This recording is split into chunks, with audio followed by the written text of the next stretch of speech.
I bought a mermaid back from the black market. He was charming and dangerous. But one day, I realized that he was always checking me out through the glass, with an aggressive look in his eyes. I started having an absurd and bizarre dream every night.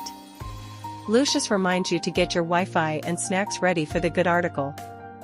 In order to please me, the henchman invited me to the famous black market in California.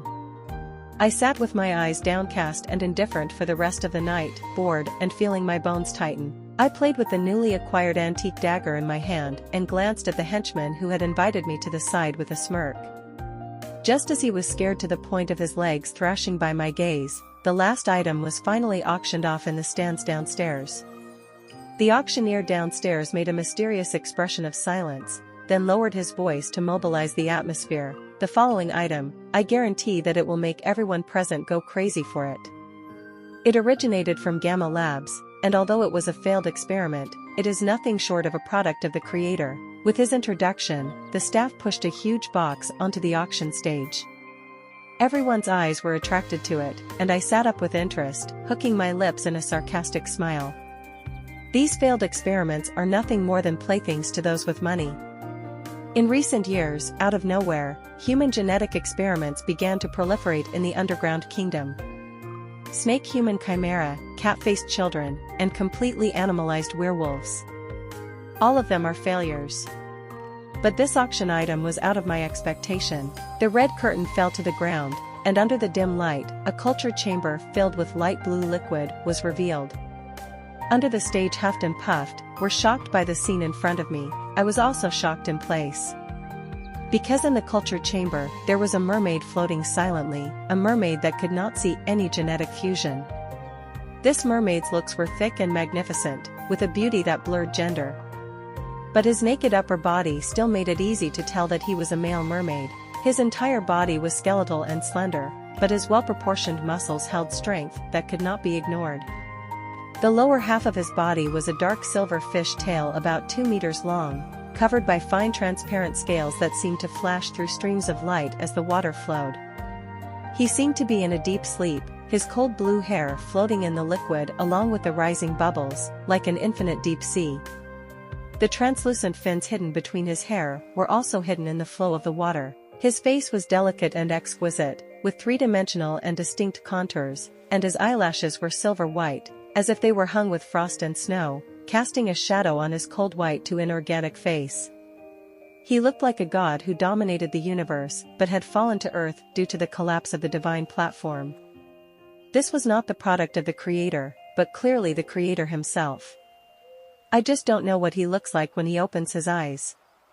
I mumbled out of nowhere.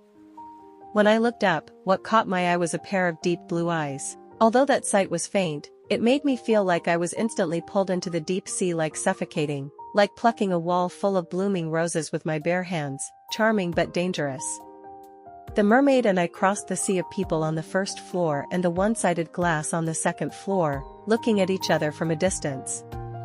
Although I knew he couldn't see inside the house through the glass, I was certain that it was looking at me. His sight held no meaning, yet it penetrated the entire space, sending chills down my spine, making me wary and vaguely aroused. I licked my lips, a little dry and thirsty. I loved the thrill of being provoked and then going on to conquer. I shot him with the highest price in the room. Without flinching, I locked eyes with him and used my mouth to pronounce a silent sentence to him: "You're mine." I don't know if it's my illusion, I always feel that the glance I glanced at him before I left, his facial expression, which hadn't changed much, seemed to have hooked up an evil and contemptuous arc mermaids, secretive and gloomy powerful species. Sharp and wild, with a calm and cruel intelligence. They came from the deep sea, deep and mysterious. They are surrounded by fine transparent scales. Not only do they have eyes that can be seen clearly in the darkness of the night, but they also have a keen sense of smell and can emit psychedelic sounds. These are all rumors I once heard, but no one has ever seen a real mermaid in real life. But I never thought that I would be the one to own one first. Although it was a genetically fused species, his perfect appearance made that only drawback practically negligible. I brought the mermaid back to the pool I built at the foot of the villa to keep the sharks in. I wanted to see who was more ferocious, the mermaid or the shark. Although he is a genetically fused species, according to the legend of the mermaid's ferocious wild nature, it is not certain who will win. But it's been 3 days since I put them together, and none of the images I wanted to see have happened. Instead, my henchmen who regularly went to feed them were bitten several times by the raging sharks. I stood in front of the glass wall and watched for a long time as the light shone through the curved roof, the constantly refracted blue halo shining through the water looking surprisingly quiet. Not only were the sharks that used to parade around gone, but there was no sign of the mermaids. Somewhat puzzled, I pressed closer to the glass and tried to look into the depths, but I suddenly felt a chill spreading from the nape of my neck. I abruptly raised my head. Above the corridor bridge above my head, the mermaid was standing straight in the water, looking down at me with downcast eyes, like a sea god judging his subjects from on high. Those slender white eyelashes hung low and motionless, obscuring the color of his eyes, making me inexplicably uneasy and stimulating my blood to boil. I followed the arc of my tilted head and waved lazily at him, greeting him whether he could hear me or not. "Come down, I don't like looking at the mermaid talking at this angle." As if he understood, he rolled over and came to me. I took one more step closer to the glass, raised my hand to outline his face, and said, "You're beautiful to look at." This time I was sure that he could hear and understand.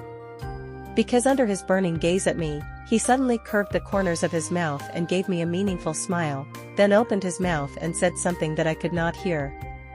Later, I asked him some questions. He always looked at me with the same eyes that day at the auction, no longer have any other action, left me quite a bit disappointed.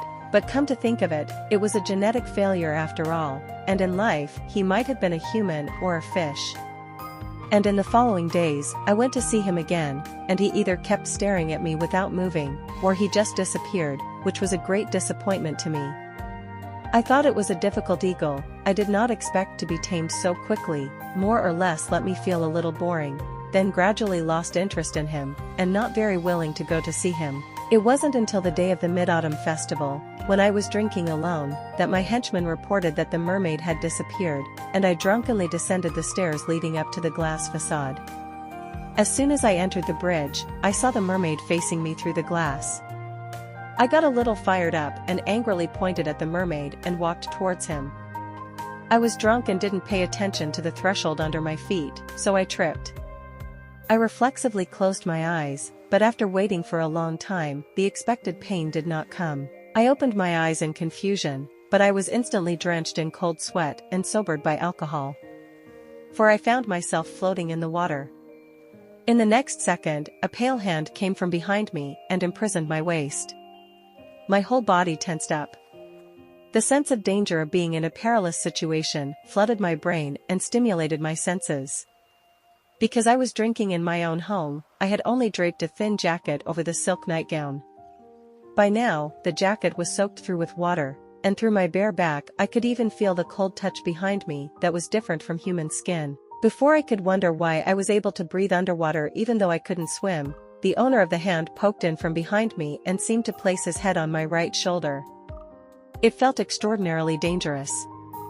I was a little excited, yet I didn't dare to look back at him directly. After all, I was facing the legendary charming yet deadly mermaid. Even though it was just a genetic fusion, I had to pay enough attention to it. Trying to suppress my physiological sense of trembling in a dangerous environment, I looked around and finally found a suitable angle, cautiously observing my current situation through the reflection of the glass under the dim light. The mirror image of my entire body looked like a controlled puppet on strings, floating silently in the water. My thick black hair floated with the water, and my pure white silk nightgown was surprisingly anti-scientific, half-floating and scattered around me. And the mermaid who had dragged me in by some unknown means stood behind me. Together with the fish tail, his entire figure was nearly 3 meters, enveloping me like a behemoth. He confined me in his arms, his cold blue hair flowing over my shoulders along with his face. His demeanor in the mirror image looked very much at ease, his fishtail swinging wildly in the water as he breathed. He sniffs down at my neck, his sharp teeth bringing up a trail of coolness as they slice through an artery. What was he trying to do here? Trying to eat me? A million thoughts instantly flashed through my mind, but none of them could fit my current situation. For this mermaid had unknowingly slashed my outerwear from behind with his sharp fingertips, touching my back and caressing her back with his hand. I began to be alert, staring intently at the movements of the mermaid behind me in the mirror image, ready to make a preemptive strike if he took the next step. But instead of taking the next step, he slowly raised his head and locked eyes with me in the mirror image. A shock went through me. He knew I was looking at him. His demeanor didn't change, but I felt like something was quietly changing. A sixth sense made chills rise up my back. I couldn't help but blurt out, "What are you going to do?" But the next words didn't come out of my mouth, and I didn't even have time to think about why I could talk in the water. Because I was forcibly wrenched across his jaw with his other hand, exposing the most vulnerable part of my neck to his view and forcing me to tilt my head back to take his sudden kiss.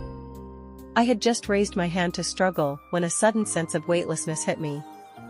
The protective mechanisms that had allowed me to breathe and float freely in the water disappeared in an instant. The pressure of the water around me began to rush towards me, and the feeling of suffocation followed. Consciousness began to blur, and my thoughts gradually became confused. I thought for a moment, am I being harassed across species? Again, he felt in a trance that he seemed to hear the voice of the legendary mermaid. That voice came from the deep sea murmuring, low and ethereal, as if it was a call from the distant past. Although I couldn't understand that language, I felt as if he was calling my name Lin Wani. The air was plundered, and the air available for me to breathe became thinner and thinner, and the sense of near death grew stronger and stronger. Until my eyes grew dim, I heard the shouts of my henchmen searching for me, and then everything became calm. When I opened my eyes again, I realized that I had collapsed in the same spot on the aisle of the bridge where I had tripped. I had a couple of henchmen around me and I pushed them out of the way, looked at the empty glass wall and asked them, "Where did you see me when you came in?" "Right here on the floor." I asked again, "Didn't see the mermaid?" They looked at each other, "No."